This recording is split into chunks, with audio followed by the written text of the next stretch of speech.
তো box content গুলো যদি আমরা সাইড করি তাহলে ফোনটা নিয়ে কথা বলতে হবে। ফোনের ডিজাইনের কথা যদি আমি বলি তাহলে ফোনের ডিজাইন আপনারা C85 Pro তে অলরেডি দেখে ফেলছেন, একই ডিজাইন তারা রেখেছে, কোনো প্রকার চেঞ্জেস লেখা নাই। পিছন সাইডে এক ধরনের টেক্সচার তারা দিছে, যদিও হাতে লাগে না, টেক্সচারটা দেখতে আবার ভালো লাগে, অনেকটা ময়ূরের পাখের মতো আর কি, বাট দেখতে ভালো লাগছে আর কি ওভারঅল।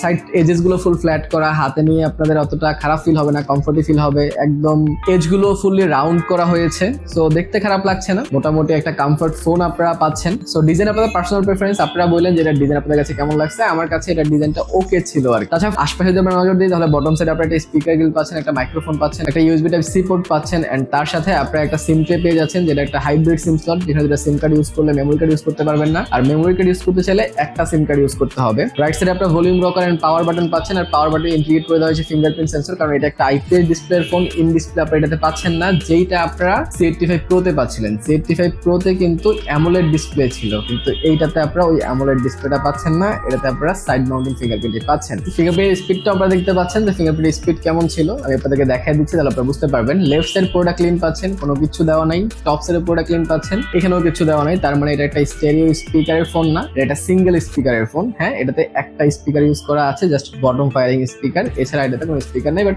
স্পিকারের সাউন্ড কোয়াইট গুড, আমি বলবো খারাপ ছিল না, লাউড এনাফ ছিল। আমি এটা সাউন্ড ডেমো দিচ্ছি, আপনারা শুনলে বুঝতে পারবেন যে এটার সাউন্ড কোয়ালিটি কেমন হয়।